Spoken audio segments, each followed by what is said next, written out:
not going to go well with my Clover Club. Well, no. Did you pour yours? All right, you were able to. I poured my second one, yes. Welcome, everybody, to the Hangover with Cosmos. Sometimes the top sticks. Oh, it did stick. I was. Did you not see me struggling here, trying to open it? Yeah, the last episode, I don't know what my hands are doing. I was trying to open our thing to refill, and I was like really struggling trying to get it open. Yeah, when it gets real cold, things start to stick. Yeah. So, all right, we're gonna talk about The Martian. It's Cosmos with Cosmos Book Club. Yeah, and I guess my real question is, what the fuck was Andy Weir thinking? It's just numbers, right? So our book club episode this evening is on The Martian by Andy Weir. Mike, tell us your first impressions of The Martian by Andy Weir. Oh, I mean, I loved it. I do like.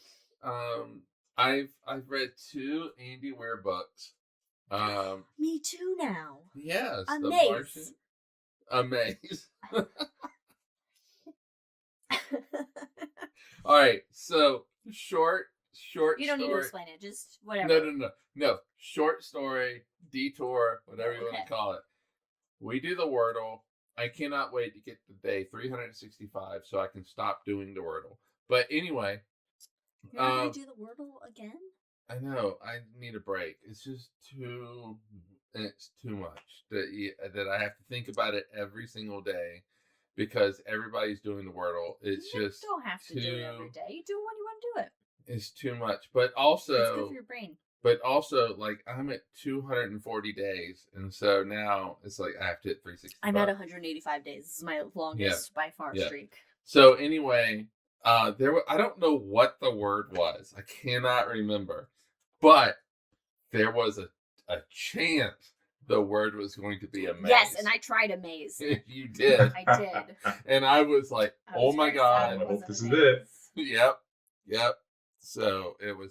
But anyway, Hail Mary, one of them, excellent book. Read it.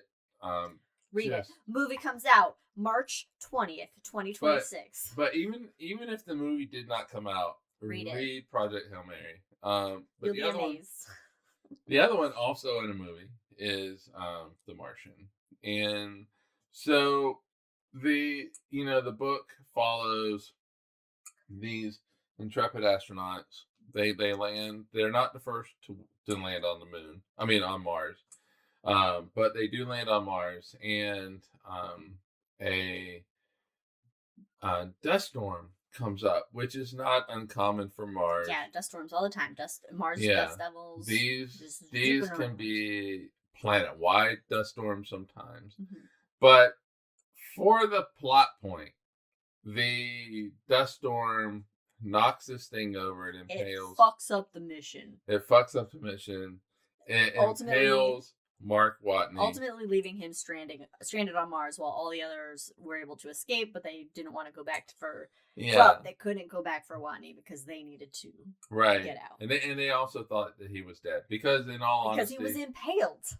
He's impaled, but also the little watch thing that they wear. Yeah, it broke. So it broke, and it showed that there was no life signs, and so it became you have to get off, which is protocol. They were following protocol, right? So, do you protect everybody else in your group, get them off the planet, or do you go back and get Watney, who is or may not be dead? But anyway, they chose to leave and that type of thing. So, my only issue with the book. And then it becomes a story of how Watney gets off Mars and all that kind of stuff. And Andy Weir is really good about... It's a story of sarcastic survival. Wait a minute. What? It's a story of sarcastic survival. I thought you said sarcastic. Yes, it is very sarcastic. Yes. And so it is a story about how Watney gets off Mars and gets back to Earth. And it is very sarcastic. It's great and all that kind of stuff. And Andy Weir does a really good job about, looking at the science and stuff like that. But he needed a plot point. He needed something to start the story. And so that is where this dust storm comes in and knocks this thing over and impales Watney, and the story goes south from there. Before it goes north and everybody gets home and everybody's happy. Spoilers.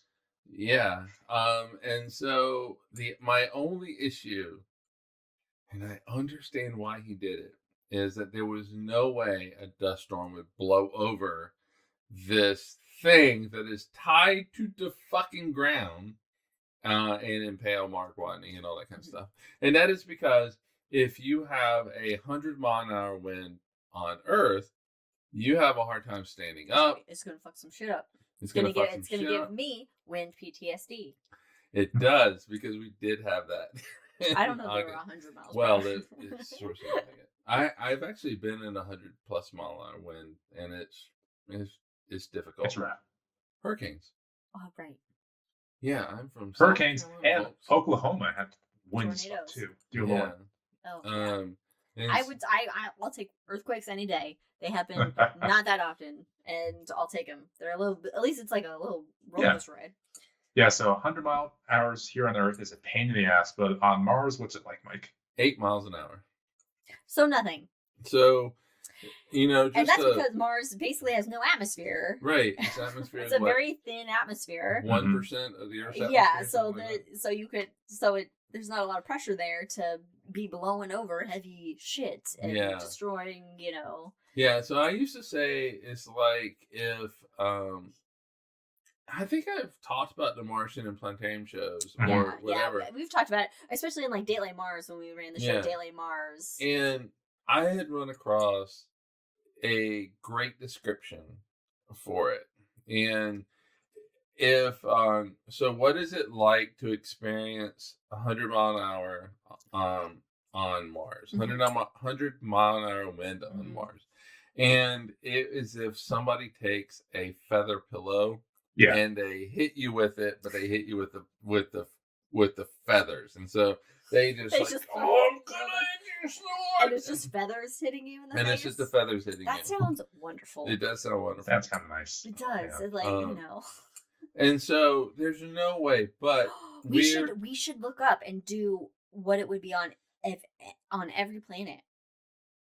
Oh, that's really good. That's actually really good. Like 100 mile an hour on Venus would Jupiter? just kill you.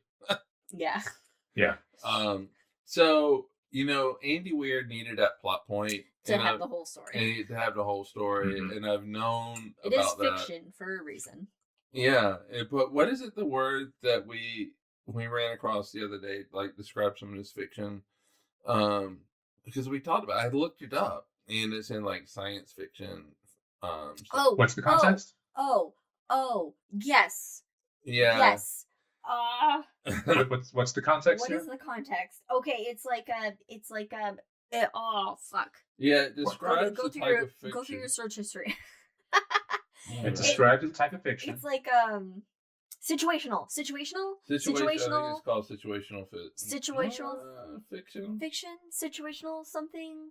But we were like, what the fuck was that? Did we hear it on Jeopardy? I don't remember something where we heard it.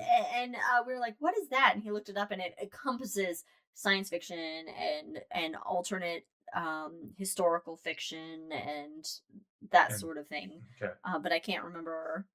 Yeah, I'm not speculative fiction. Speculative. But anyway, so he needed a plot point to start it, and it does it, and it's not in.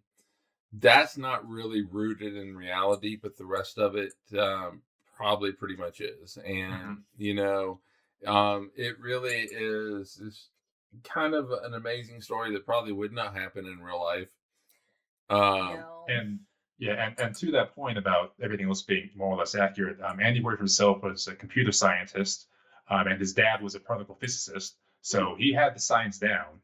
And as a matter of fact, when he was writing it back in 2008, he knew exactly which day it was sol on Mars because of the orbital dynamics. So he had to know exactly where the planet was in relation to Earth, in relation to the sky, in relation to Phobos and Deimos, its moons. So he had a list of like days 1 through, 500 something odd, of exactly where Mars was at. Yes. Yeah, I didn't know that part of it, but I liked when so I appreciate I like that the character of Watney, and I relate to like the sarcasm the and just sarcasm, being yeah. like, whatever. But I thought it was also fun when it was like he went and found uh was it Mariner? No, Sojourner. Pathfinder. Pathfinder. I found Pathfinder and then used Pathfinder, and I was like, because it's like, oh yeah, you recovered like these lost little robots on Mars that is finding, and it's like, oh yay, Pathfinder brought back. Yeah, I remember because it was July 4th when Pathfinder landed on Mars, and so we had an event at the Planetarium. I mean, it's basically this little shoebox rover that's attached to the lander with this umbilical and stuff like that. It's like, how do you not fall in love with Pathfinder? It's such a small, cute little thing. It'll go up to a rock and then go whoop with its like this little mouth part, and then it comes back out and it goes on to the next one. And it's like ingenuity. It's like it's like those, we just make things, these little things, we want to make them cute and lovable to just. I was also amused when he is traveling from his hab to the Artemis or Ares. Sorry, Ares. Where yeah, to the Ares formation. He thinks, wait, I'm only 300 kilometers from Opportunity. I could make a quick detour, pick it up, and get get home first. I know. See, like that, I would struggle with that because be like, oh my god, it's right there. I can touch it. I could go. Yeah. Get it. Yeah, I really feel like Weir did a great job with just talking about just the science. How realistic though would it be to like be able to grow potatoes though in that manner? I know asparagus can grow on Mars. Well, but it's not like he's growing this outside. And it's not that you could go to Mars and grow asparagus outside. It's That's just true. you could grow put the asparagus in the soil, and nothing's gonna grow outside. And then something's gonna happen. But no, I think all of that part is very realistic. Now the question is, can you eat potatoes for 500 days? Can you eat poop potatoes? Poop potatoes, When I went to the premiere of The Martian, I brought a potato with me. Did you? Yeah. I mean, it really is. All right. At the end of the day, you eating food is calories in, calories out. Yeah. Right. And so, but I mean, that's not entirely the entire the story, because you do need certain vitamins and stuff like that. And the thing is that what allowed Watney to do the potatoes was that he had all of these vitamin pills that were sent, and 5 other people went away. Yeah, 4 or 5 other people went away. Plenty to. And so he had plenty of vitamins to get him through. And nitrogen. So the question is, if you had the training, right, could you do it? But at the end of the day, when you blast off on Mars, can you get rid of all the shit on that little rocket that sent him up to rendezvous with whatever was the Ares or whatever it was that was going to get him? Could you feel comfortable? Because I think that's a psychological thing, is that we think, hey, windshields, that's going to protect us, right? And so I'm blasting off Mars. Well, motorcycles don't have windshields. No. Motorcycles aren't going 17,000 miles an hour. Right. And also, cars initially didn't also. But he's also in a spacesuit, so that's your own windshield. You have your own personal windshield. Yeah, and it's a body shield. He did wear it, but he had to. But I think that there also is this like psychological. It's a roller coaster. Yeah, I think there's this psychological thing of, to me, this windshield is protection, and I've just removed it from a rocket that I'm gonna blast off. that I know that I am now traveling through the atmosphere, which is going to cause friction, which is going to cause all these eddies and turbulence within. It feels like at that point, after surviving years at all these different things that should have killed him, maybe like he's desensitized at that point. Like, I should have been dead 16 times already by now. What's one more thing? But that also would be more fun, at least of a death, than starving to death. Oh, without a doubt. I mean, so it's like, hey, I'll take, a fun blast off that could kill me versus just like pass out pretty starving to death in a fucking Martian desert. Although he wasn't good. To be the first human skeleton discovered on Mars, I will fucking mention that. Take that. Actually, that would actually be right up my alley. That'd be pretty cool. Didn't he actually mention that? My bones would totally be in a museum. Oh yeah. It would be amazing. And pointing out as well, he did mention that he's not going to starve to death. He's going to take a shitload of morphine and call it a day, basically. Right. Well, I guess, yeah, go out, feeling good. Which actually raises the question, all right, so if NASA came to you and said you're going to go to Mars, and, hey, if you don't make it, how do you want to end it? Ooh. Would you do the morphine? That's a plot point in Hail Mary. Yeah, so... Yeah. Oh, actually, it is, isn't it? Yeah, they asked each of the astronauts, if something goes wrong, how do you want to die? Actually, in that case, no spoilers. It's coming out soon. I'm going to hold off on that one. But yes. Yeah. So, would you pick, like, morphine and just kind of go to sleep, or, Just speedball. Just shitload of speedball. I don't know. It's like, just give me a bunch of fentanyl, because it sounds like people with fentanyl just go to sleep. And their body just and then acts breathe. Real crazy beforehand. And then no, wait a minute. No, fentanyl makes you go crazy.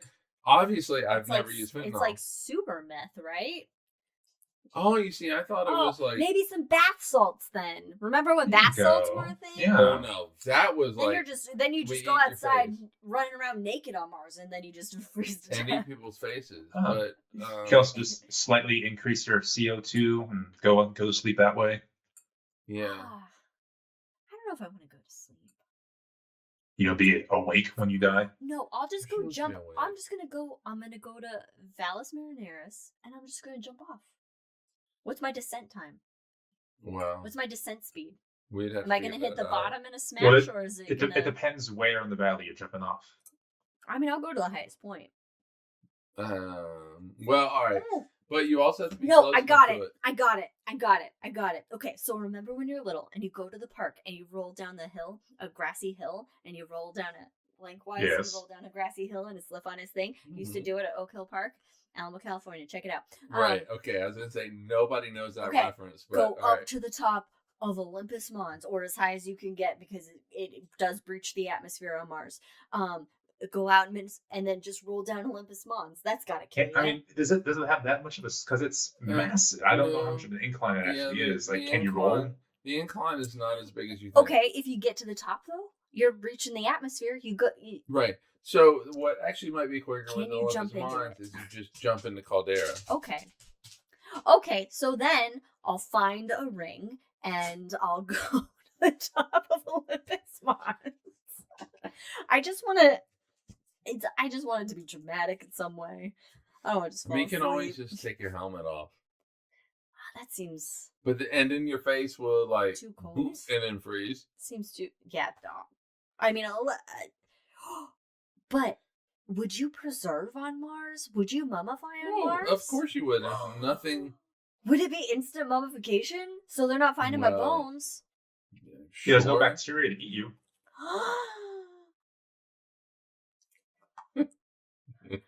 You would just need to wrap yourself in gauze before you do it. The first mummy ever discovered on Mars. Not only the bones. I wouldn't have gauze. I'd just be like... but that's another thing is that you would not discover bones. You would discover the full-on body. Yes.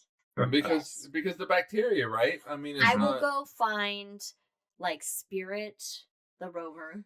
And I will recreate that Roman burial photo where the two people are like hugging, but it's just me and Spirit in an embrace, and then people will just find me like that, and then create Meanwhile, a story. NASA's like, we're closing shop. We're never sending anybody to another, because they're all like Liz. We're never doing this. No, I think though that if you sent hold on, no, all right, okay. I just thought of another idea. No, I know you did, and I'm gonna cut it off. Collect all the robots on Mars. Oh, but you don't have a and rover. Position them around me as if it's been some sort of sacrificial. That's kind of funny. You made me forget my point. Okay. No, I've forgotten it because I forgot. Brandon, what do you got? Oh man, I got a lot of things. So I guess first of all, going back to how this thing was published back in 2009, he couldn't get any publisher to accept it, so he serialized it, and on his blog published chapter by chapter to people to read it. And I was actually one of those people reading The Martian on his blog as it came out bit by bit.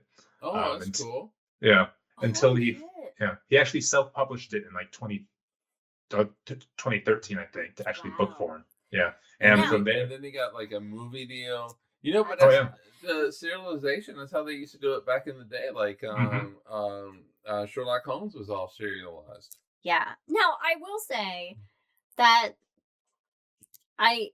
as much as I enjoy The Martian, of course I love the movie. I think it's really fun, and I'm for me personally, why I'm more of a visual media I'm a visual learner, and so I tend to gravitate more towards like the movies and the TVs as far as my consumption than reading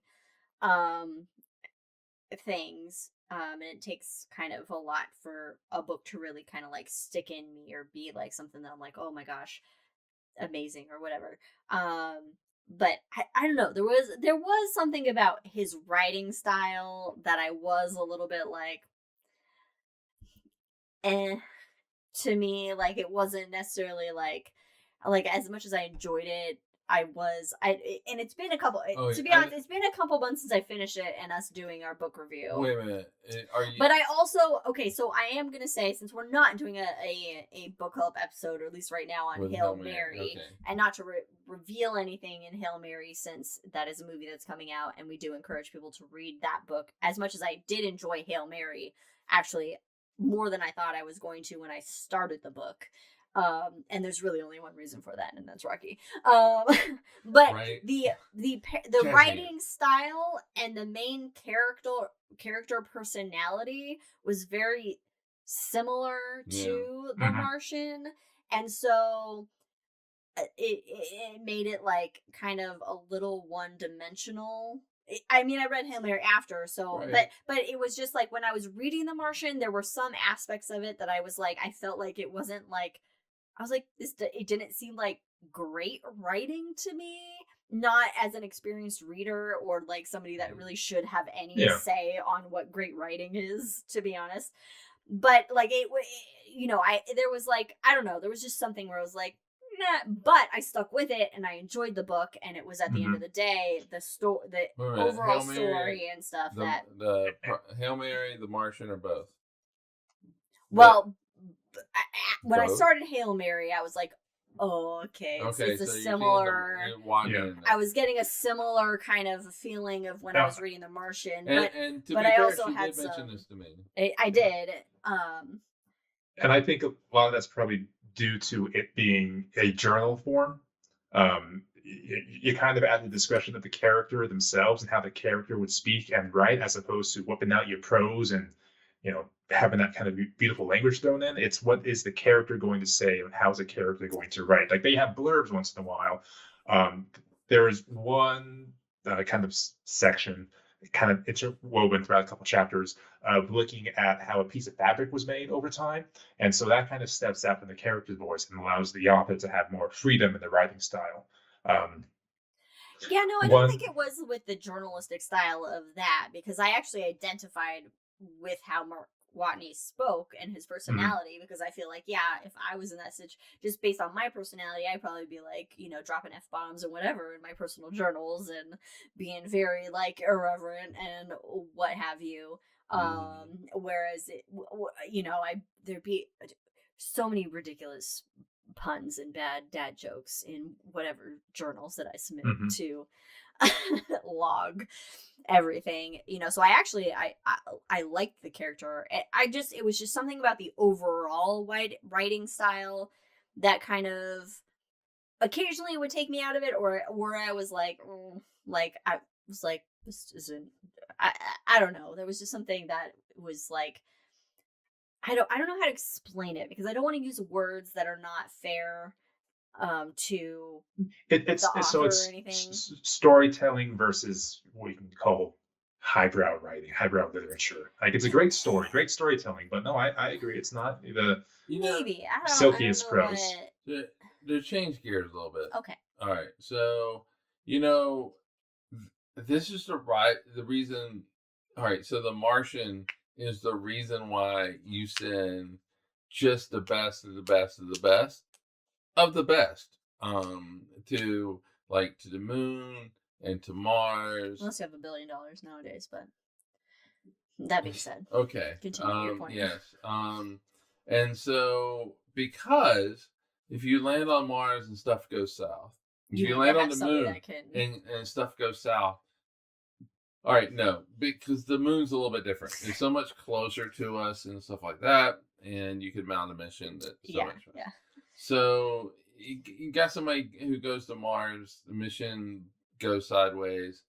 You have to have somebody who can think, okay, all right, so all right, I'm going to freak out for the moment, and then I'm going to take a breath and then figure out what I need to do. And it was somebody who has so he's a botanist, but he can also he has other skills that he can utilize that maybe aren't his strengths, but you know, you have to have somebody who's more well-rounded, even if they specialize. And so they can think, okay, I can do this to get here, and these are things that I have to do.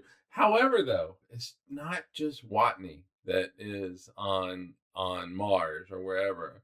You have I can't remember her name, but she's watching the satellite feed. Yes, I can picture her in the movie. Yeah.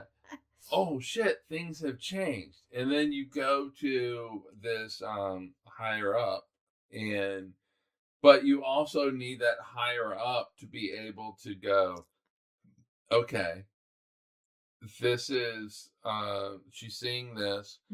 We need to accept what she's seeing. Realistically, that's the thing. Realistically, if you have some young female, all right, just not even bringing the sex into this, but yes, I agree with you 100%. I do agree with you 100%. But not even bringing the sex into this. It is, would this person way up here listen to the person way down here? Listen to the person way down there.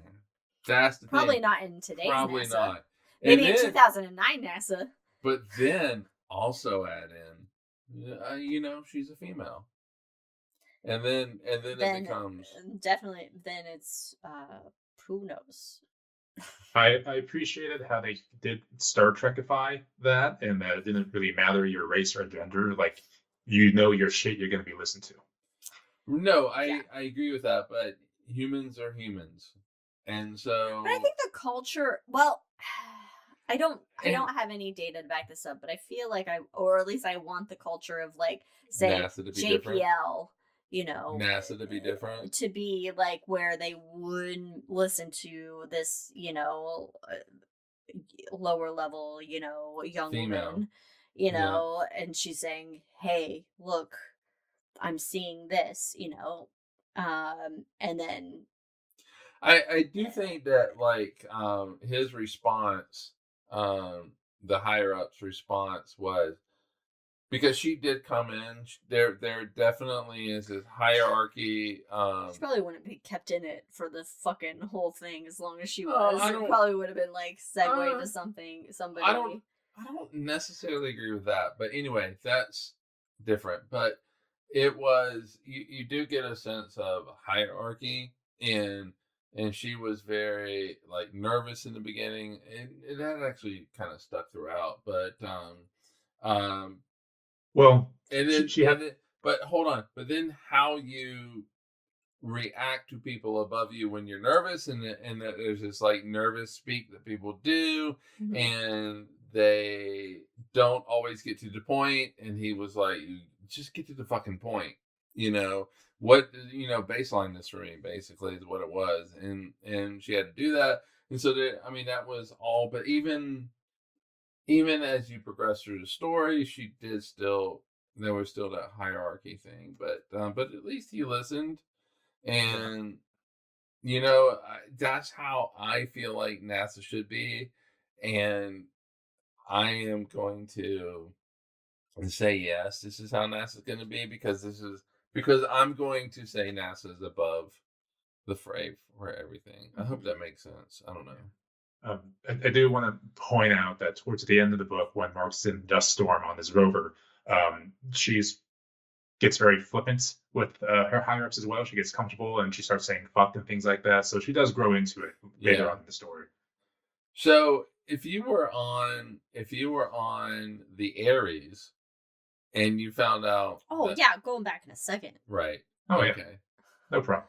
Yeah, because you really do have. If you're in charge of the Aries, especially if you're captain, you're in charge. Yeah, you hold all the cards. Well, you're also holding the character herself is holding the guilt of leaving him behind, right? Even though realistically and logically her decision was correct, and leaving and they Mark did behind. do a good job with like the other people on the crew going, "Hey, look, this is you had to do what you had to do." Even to the part when they were getting the resupply probe from China. They had a moment, if this goes wrong, if we don't get this resupply, we won't have enough food for everyone to come back. So they made the decision a couple of days ahead of time for the smallest member of the crew to survive, and everyone else would take those morphine pills, kill themselves, and she would last for X amount of time until she actually had to eat the bodies to fully survive coming back. Yeah. The Donner Party in space. Yeah. There's a movie. There's a movie that hasn't been done before. The Donner Party. Donner Party in space. Oh, I bet you. I'm sure that's woven into. I bet you it has. How? We just haven't seen it. What are the maybe similarities or differences that would happen in like the real world in this situation? Well, number one, it wouldn't have happened because wind doesn't work that way. Okay, I know. Aside from Mars's atmosphere not being able to destroy shit like this, but the situation not happening. But like as far as the response of NASA and Ares and like the whole trying to save Watney. I can't speak to NASA. Oh, I would say that they would be figuring out a way to. Well, I was just thinking of in reality terms of today, like what do you think would happen if it was like, the mission went bad, they left somebody they think he pretty sure he died and left him behind, but then they found signs he was alive. What would the reality be? Would we then go through all this to save him? I bet they would. I think I feel would they let Ares know sooner in order to have them start going back? Like, what would that? So NASA would be all on board and sparing no expense to get this guy home, but then there is the reality of ultimately it will be Congress, and what kind of Congress do we have at the time? Right. The kind of Congress that wants to go shoot their dogs, or the kind of Congress that has some empathy and allowing NASA to have this emergency funds to go get it. The thing is, though, I don't think you can have a NASA in this situation that is the Christy Nome NASA, where you go shoot the dog. And it is. I mean, it is PR. It's a PR issue, though. It is political suicide to go, hey, Mark Watney can go fuck himself. He signed up for this, and so he can go die. No. I don't know if there is political suicide today. Clearly not. Clearly not. No, okay, all right. We're looking at this in a Trumpian kind of lens, and so I think like in a normal world, Okay, so in 2009. I think, like, in 2028, Trump has had a heart attack because of Big Macs, and he's dead now. And you have... They'd pull a weekend at Bernie's. Yeah, what's his face? The vice president. Vance. Vance. Yeah, JD. shitfuck. Yeah, JD. So asshole. I think that Trump is gone. Trumpism is, quote unquote, Trumpism is out the window now. I think everybody would be like, we have to go get Mark. We have to go get Watney. We have to figure out a way, because there's no way that you can then go back to your constituents and go, no, it's a budget thing, man, because that's only going to resonate with a certain percentage, and that percentage is small. Your independents and your party that is not in power is going to be like, no, fuck you, man. We go after Watney. Well, I think the public, I would say that whether it was today, 2009, 2028, whatever, that the public consensus, if finding out that, oh, he's actually alive on Mars and there's an ability to possibly rescue him, it would be total support. But how long would the public be interested in care and have enough empathy? Like on year 2, on year 3, on year 4, when they go, we're spending too much money on this one guy. Meanwhile, our schools are falling apart. Because it becomes reality TV. This is the ultimate reality TV. Wow. This is the ultimate reality TV. That's actually a fair point. The Congress people, senators and representatives, they live on polls, right? And so the polls are always going to be, bring Mark Watney home. Yeah. And Weir, whether he meant to touch on this or not, he touched on it with like CNN and stuff like that, with like the Watney report and stuff like that, is it becomes reality TV. And as we have seen, a reality person is sitting in the White House right now. And reality TV, what is it that we watch? We watch The Traitors. We watch Love The Traitors, Love Island, Survivor, all of those things. Saying, caveat, he's only saying these things because we watch The Traitors and we only know people from these shows from The Traitors. Yes. I would not have known about Love Island because I know The Traitors. Everything else is like because I learned through Traitors. No, I can see it. I see it the opposite way, of the public losing interest over years and suddenly realizing we're spending way too much money, and then the polls flip. But by that point, but I want to say, and not to because I think we'll maybe touch on this when we do our book review of The Calculating Stars that we're reading now. But it You're is reading. Brandon and I have to reread it. We do have and this is like with climate change, okay, where it's like, oh, this is what's gonna fucking happen, but because it's such a slow over time thing, people lose sight and are like, why are we recycling? Why do we care about this? But yeah, because in 20 years the sea levels, or whatever the time frame is gonna have catastrophic effects on the earth, which we're already seeing due to wildfires and the tornadoes and hurricanes and blah blah blah blah. But people don't.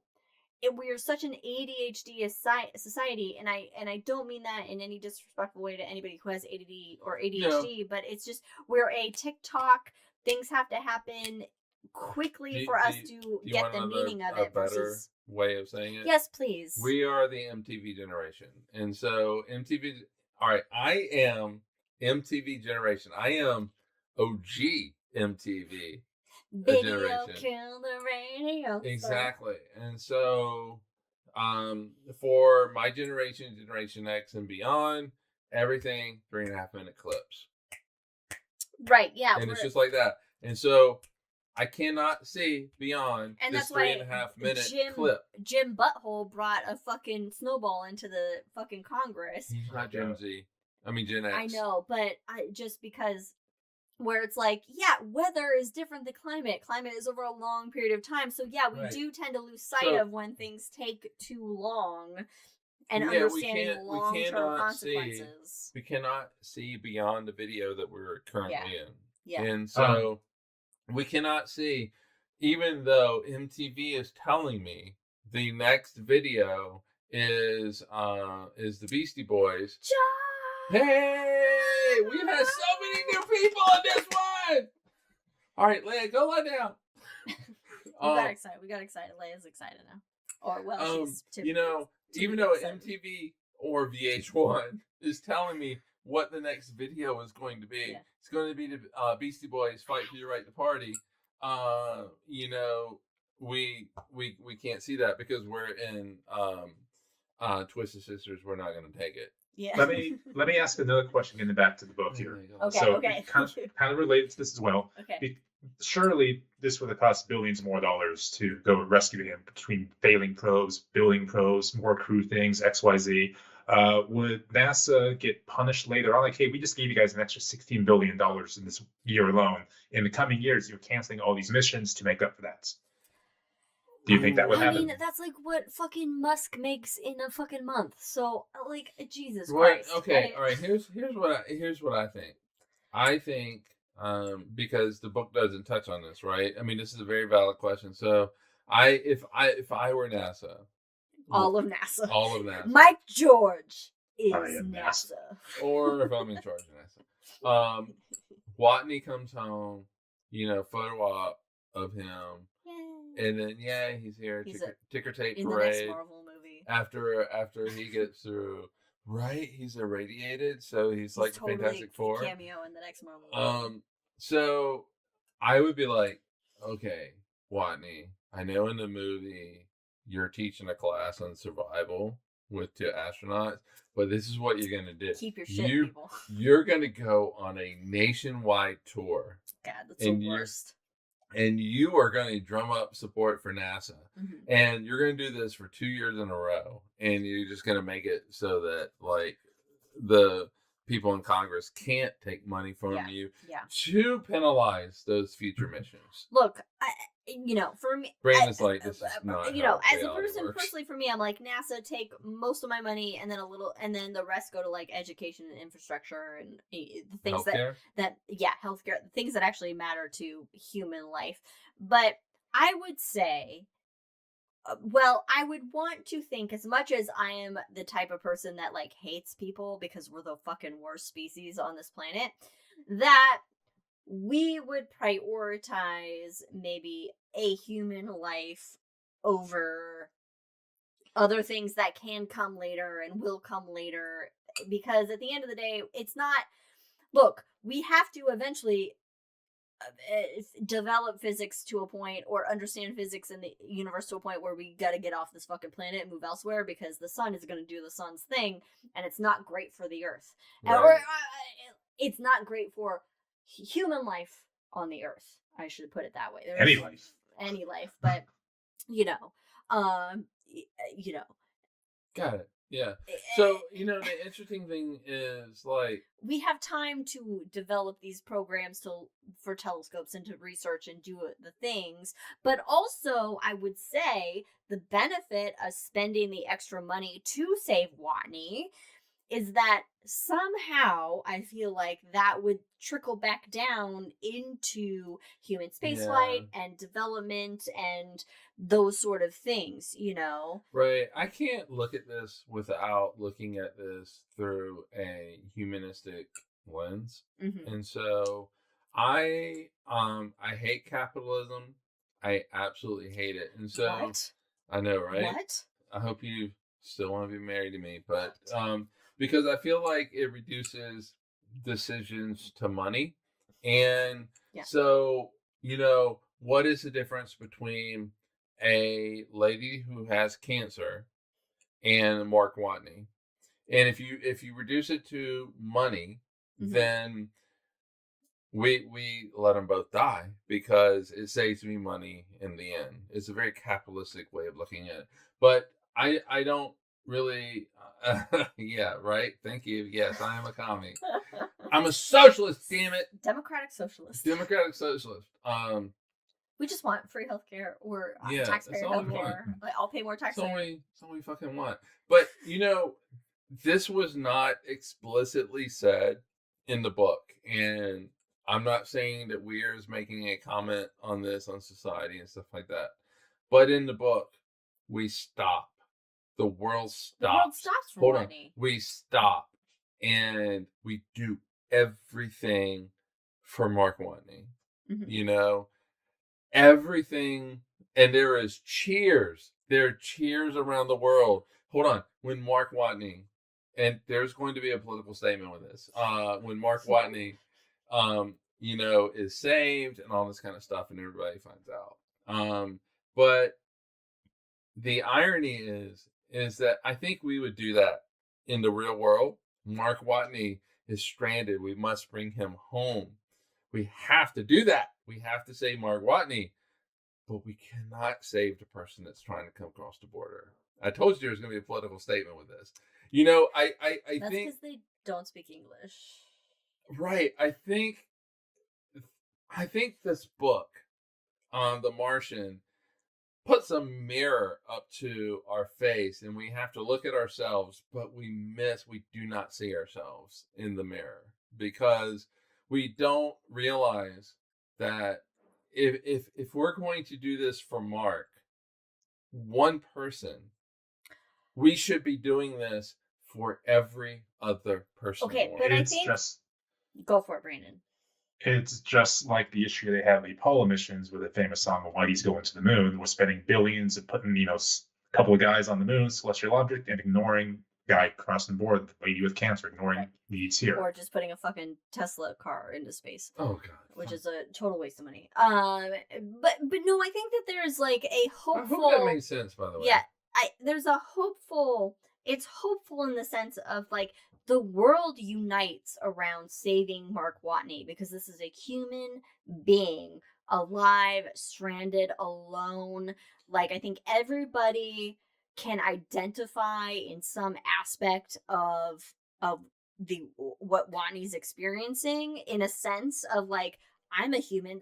They can put themselves in his shoes and be like, I would want to be rescued. Feeling the terror of being alone. And so it's like a unifying force where, like, is that something that would be a unifying force in actual reality of today's 2016 society, where we say, fuck all these other things we had planned for this money. We're going to get this human being home, because right. there's more to it than it just being just one person like right. stranded. I cannot speak for Apollo 1, but I can speak for Challenger. And I realize that in The Martian, Mark Watney makes it home, and in Challenger, because it would be a fucking depressing ass book if he didn't. And in Challenger, they did not make it home. But I think that if there was, so the world stopped with Challenger, and it was devastating, and the world was divided into the Western world, so the U.S., and then you had the Eastern Bloc, so the Soviet Union, but the world stopped for that moment, and we were all just one humanity, and we were all connected through these 7 astronauts that were on Challenger. And I think that if for whatever reason the Challenger astronauts were stranded in orbit, the world would come together to get them home. Mm-hmm. I think at the end of the day, we see these people that are stranded, and we realize, I think fundamentally, we're all human. And what? Right? And so we connect mm-hmm. to people. And somewhere along the way, we've kind of lost our way with this political rhetoric with shit. Mm-hmm. And political rhetoric, I'm not pointing in any direction right now at all, but political rhetoric will make you demonize some people and raise up others. And so, oh, Mark Watney, he's an American astronaut. We have to get him home, blah, blah, blah, blah. He's a hero, right? But we fail to see that Mark Watney is everybody. And Mark Watney is on Mars, but Mark Watney could also just be somewhere in the jungles of Guatemala trying to go north, you know? And Mark Watney is everybody. And again, I don't know if Weir is trying to do this, and this is me adding on to, you know, Watney and Weir and all that. That's what books are for. That is what books are for. And, you know, is that we should be bringing everybody home. And Mark Watney, no man left behind. No one left behind. It's no person left behind. And I think NASA would do No Person Left Behind. I really feel like you might have a NASA administrator that goes, no, we can't do this because of the money. And then you would have the Aries people go fuck yourself with the biggest dildo that you can find. Going. Because we're going. And there's nothing that you can do to stop me. Yeah. To do it. Well, because at the end of the day, like Watney, the crew of the Artemis, or the crew of the Aries. You both have done it. You know, what have you? The people that work at JPL, you know, the engineers, the physicists, the what have yous, that all these people, you know, they're not. There's so much in our regular everyday lives where it's like it's all divided by your like politics for some reason. Yeah. And politics doesn't define anybody, you know, or at least it shouldn't be. And these are just people that they do the work of understanding the universe and trying to, you know, explore space with, you know, people, robots, etc. That it's not a us. There's no us versus them. Mm-hmm. You know, it's just like it's an all us. It's all us. It's all us. You know, and so I think that every astronaut that goes into space, they know that there is a possibility that they will die doing this because you can't control every aspect of a rocket launch or how the technology is going to behave or what have you. But that doesn't mean that because somebody might be resigned to their fate or accepting these consequences of what could happen, you know, they've signed the waiver, so to speak, you know, that we shouldn't have an effort of trying to save these people, because we all see the moon landings and all these space missions, the shuttle launches and everything. I haven't seen a shuttle launch in person. Obviously, I wasn't alive for the moon landings or anything like that. What are you saying? I love you. You know, but this is humanity's hope and dreams in a physical form. You know, these are just all our hopes and dreams, and we want to save them and preserve them. And at the end of the day, most people on this planet are just regular human beings that are just trying to live their lives, provide for their families, survive, be happy, you know, what have you, you know. And so they want to, you know, most people care about other people. Our limited scope of how things are just the few that happen to be in charge or dominating whatever, you know. But most people are going to be like, we need to save this person or help this person because they represent everything we're aspiring to or what we want in life. So would NASA's budget be cut in later years? No, I don't. Yes. I mean, probably. Yes, probably. Yeah. Definitely. It would definitely be cut because fucking politicians. But I think it also depends on what's going on. But you know, the thing is though, is I think we're forgetting about the reality TV of getting Mark Watney home. You are now introducing NASA, space exploration, and all of that. Hold on, to a group of people that would not have normally been paying attention to this. What? I just figured out our issue. I just figured out what NASA needs, what Jackson needs, what ESA needs. Not need to strain somebody. But at the same time, not straining somebody. Here's what we need: traders in space. We need. What? This is how you get public buy-in. Traders in space, traders on the moon, traders on Mars. At the same time, you would think sending people to the moon would be amazing reality TV as well, but people stopped caring. Well, okay, yeah, they stopped caring because it is, oh my God. All right, so we listened to this podcast and it was basically, they mentioned like shock radio, shock, stuff like that. It was last night as we were. And so, yeah, people get used to, all right, we've gone to the moon. What are we doing next? What's the next quote unquote shock value that we're going to do?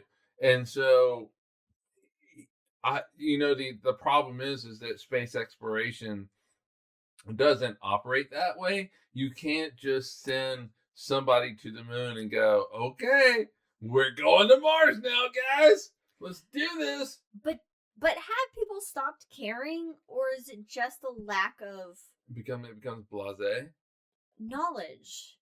Is it just a lack of knowing what's happening or what's out there, or like a lack of science communication, a lack of is it a PR issue basically? Well, okay. Of people not all right, I'm gonna play devil's advocate, and I'm gonna be like all political and shit with this. Okay, you're gonna be. I'm gonna come from this. I'm gonna come from. Yes, I rarely bring my politics into this. Never happens. We have sent 12 astronauts to the moon. 12 men. 12 men. White men. 12 white men. Okay. Have gone to the moon. There's that whole political aspect too. Okay. My gas is $4 a gallon because we just bombed another country. Yeah. And so how is it that I am to be excited about, at this point, 6 missions, even though it's really 7 missions, one of them really quite exciting, that went to the Apollo 13, right. That went to the moon. Tom Hanks. With Tom Hanks, yes. Tom Hanks. Apollo 13 with Tom Hanks. That's what we had to do. Is like, and Russian parts, American parts, all made in Taiwan. If you want to get somebody excited about going to the moon, let's just send Tom Hanks. Well, okay, but. But no, because we don't understand, because NASA has not done a good job explaining how the Apollo missions now translate to me, or how the shuttle missions now translate to me. Gen Z and Gen A and eventually Gen Beta understand that their ability to use TikTok is because of fucking space exploration, then more investment into space exploration, because that trickles down to the shit that they fucking want to use. Brandon so wants this to be He over. does. He's like, Brandon's had a long fucking day. Yeah. We've gone on for quite a while on this, and it's deviated from where I ever expected our conversation about the Martian which go. I forgot we were talking about today. And it was me who said final question.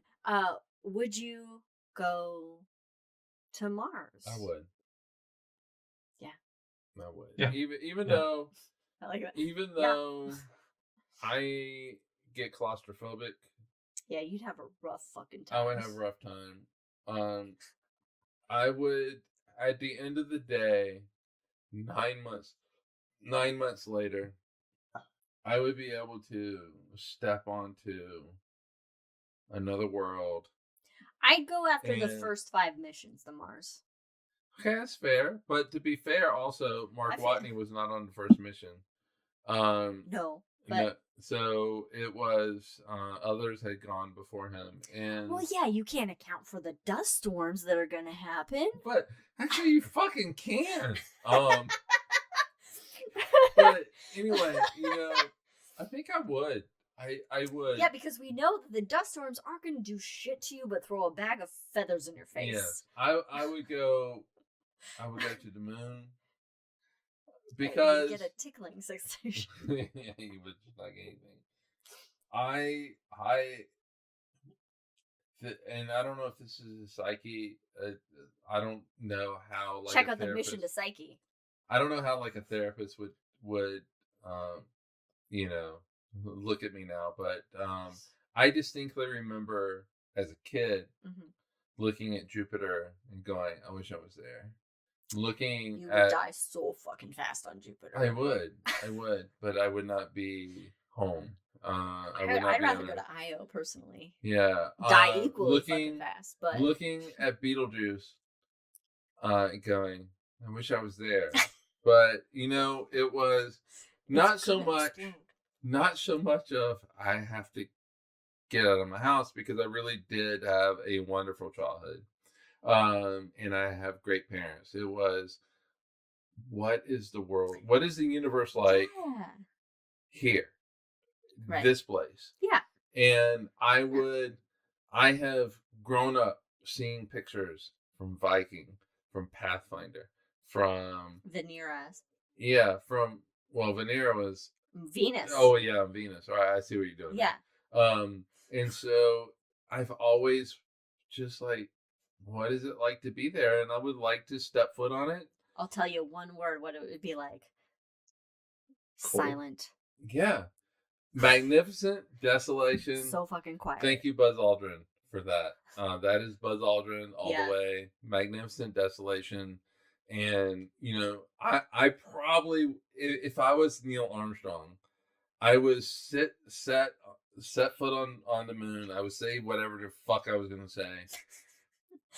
Fuck authority. Fuck authority, everybody. And then I would just sit. You just sit in all that regolith that's going to stick to your fucking suit. You're going to bring that back into the capsule. You're going to have regolith fucking everywhere. I would sit and just take it in.